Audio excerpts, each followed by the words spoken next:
All right, guys, so we're back. When we left off, we were getting ready to start laying out the tongue of the trailer. I've already got those pieces cut. They're over there in the other room, but I wanted to explain to you real quick kind of where we're at as a refresher. So we've got our trailer main beams laid out.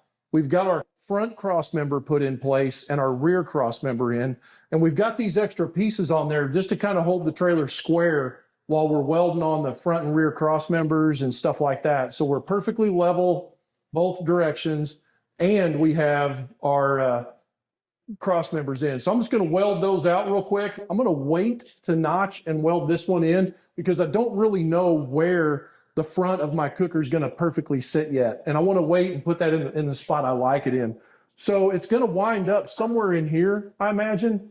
Maybe back a little farther, I don't know. So I'm just going to put it off to the side for now. And when we're ready to actually set that cook chamber on this trailer, that's when we're going to decide where this goes. So I'm going to get this out of the way. I'm going to get those the beams for the tongue in here, and we're going to start working on laying those out. So guys, what I'm going to do here, I'm going to go ahead and weld around this spot where this channel and the tubing meets. And then I'm going to weld the back side of that.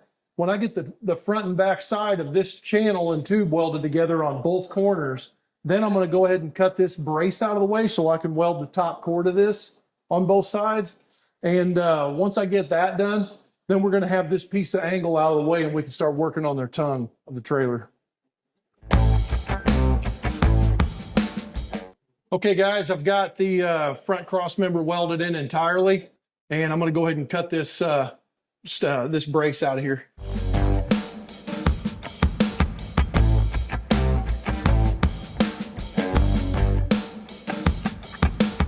Okay, now since I got all that cut off of there, I'm going to weld the top cord on both sides. That's going to give me some resistance to twist.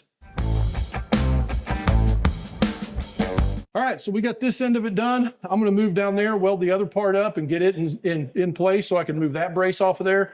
And then we'll start fabbing out this tongue.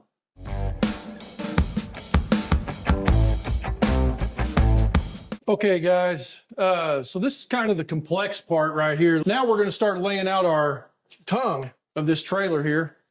What I'm doing is I'm building this trailer upside down because honestly, it's just a lot easier. This is called a coupler, is what this is called. And they come in different configurations, different shapes and sizes. We need to match this angle to the coupler, or the tongue to the coupler, okay? So the other thing we got to keep in mind while we're doing it is that we want this to be in the center of the trailer. So we're going to use a similar method to our 3-4-5. The other difference is that this is not a right triangle, so 3-4-5 won't work. But what we can do is measure from the corner of our trailer to the center of our coupler on each side, and that'll tell us if where we're at this way on the center of our coupler. And then also we're going to set it off the front of the trailer, I think 36 inches or something like that. And honestly, I can't remember that number, so I'm going to go verify it before I do it, and then I'll tell you that number here in a second. So we're literally going to use this coupler to help us set the angle on these two pieces of channel so that it puts our coupler in the center of the trailer, right? It'll be a lot easier to measure things that way. So basically what we got to do is make sure that we stick this on there, clamp it in place, whatever you want to do. I wouldn't weld anything yet. Just clamp it in place to where this coupler is centered properly and your channels are the same length, like they're square with each other, parallel and all of that. And like I said, just measure from the center of the coupler back to that angle, make this parallel with the edge of the coupler that's setting our angle, and then we can pivot this where we want it to be. So I'm going to take some time to set all of that up, and then we'll cover it one more time here in just a second.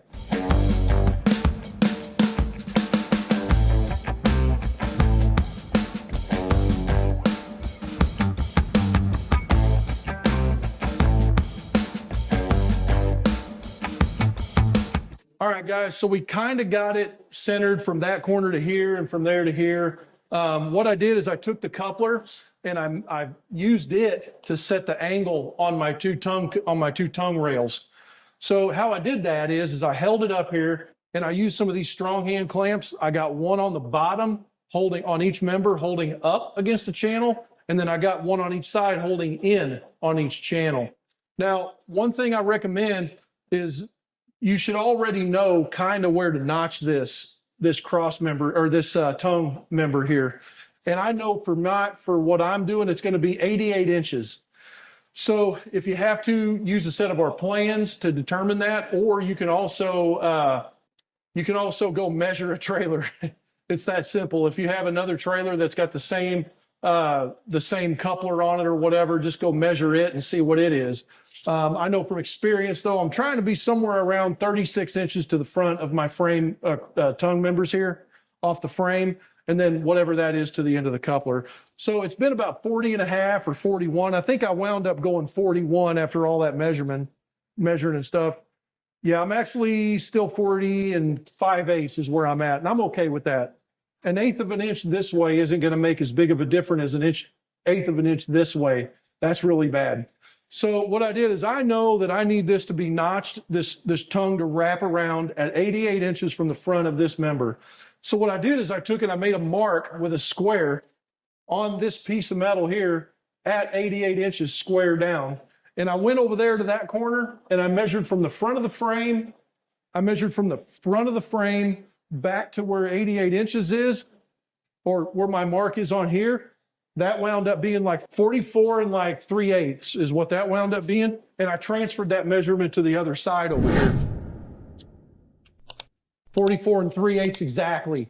So now I've got my mark here that shows me where I should be on that. Now I can double check that measurement here by measuring from this edge to the edge of the frame. And I've got 19 and like 5/16, or I'm sorry, 3/16. And on this side, I've got exactly the same. So since I'm lined up there and lined up here, and I'm lined up there and lined up here as well, I know that this tongue is straight and square. So now all I got to do is measure off the front edge of this front cross member here on the frame to the center of this and make sure I've got this length where I want it to be this way. Hopefully that all made sense. So now I can confidently make marks where this goes on my trailer frame, so I can move it around and get it right back in the same place. If you notice, I actually got clamps holding all this so I could move, like I had this side clamped so I could move that one around, and then I would clamp that one, move over here and move it until I got everything put in position. Anyway, any questions about that, hit us in the chat. Like I said, you can belay a lot of this live action figuring stuff out if you have a set of plans. And I have plans for 3 different trailers on smokerplans.net. So anyway, I'm going to go ahead and tack the coupler where it is right now first. I've got clamps on it, but I want to at least put a couple of heavy tacks where I can cut them if I need to. That way I've got that little bit of extra insurance that this is not going to move in the coupler. Once I get that done, I'm going to pop those clamps off, and I'm going to make a notch, a V notch in the top and the bottom cord of this channel so that I can bend that piece of angle around, that channel around. I don't like to have any vertical cuts in the middle of a span on a trailer. I like to keep, anything vertical out of that. So that's what we call a wraparound tongue, is what that's called. So it goes down and it wraps around, and then my back axle is going to be somewhere near the end of that piece of channel for the tongue here. So anyway, stay tuned. I'm going to leave the camera rolling. I'm going to start doing some measuring and notching and stuff.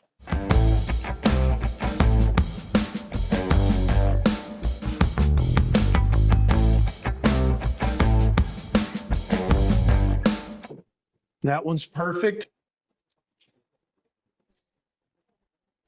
That one's perfect. Yeah, so I like that. Now I'm going to check the front of my tongue off the frame, make sure it didn't move.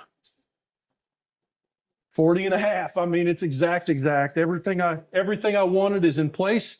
So now what I'm going to do is I'm going to go ahead and weld underneath the underside of this where it touches the bottom of this channel. I'm just going to put me a real quick pass there and there on both sides of the channel. And then I'll go ahead and anchor in the back end of this side of the channel, but I'm not going to weld the tail because I'm going to heat that up and pull it over, or just bend it if you can, but I'm going to heat it up and bend it with the torch. So anyway, stand by while I weld that up.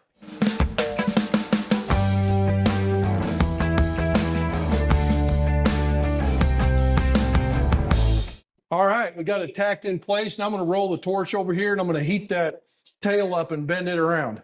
Now I made a mark, and I'm going to follow that mark while I'm heating, and I'm just going to put some pressure on it sideways. It feels like it would just bend right around, but I don't want to shove everything and mess up my level and all that. Anyway, here we go. This is a propylene torch, so you got to walk it in a little bit different than acetylene. It's going to look totally different on camera. Propylene is just a different kind of gas. It's not the same as propane. You get it, you just got to kind of walk it in. It's got a recessed, it's got a different kind of tip on it, kind of like a propane tip. I'm just going to lean, if you can hear me, I'm just going to lean in on this right here while I'm heating over here.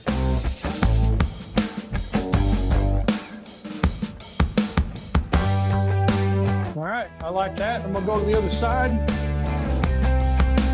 Okay, so I got that bent around there. Now all I got to do is clamp it down where I want it on those tails, and then I'm going to tack those in place as well.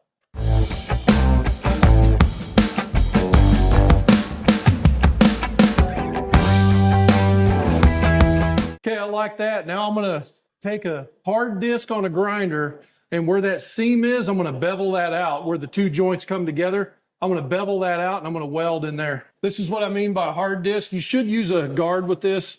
But I'm going in on its edge. It's a 1/4 inch thick. It's a hard disc. It's meant to be used on the edge, but it's not a slicer disc.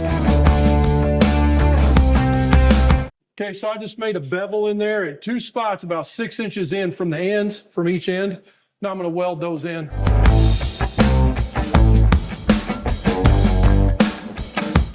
Okay, now I'm going to set up here, and I'm going to go ahead and weld the bottom side of this tongue. Get this coupler welded to the main beam. There we go, fellas. So we got our coupler welded on. We got our tongue mounted to the trailer. We got all that other stuff done there. Now, next step here in the next video, we're going to hang axles. So stay tuned.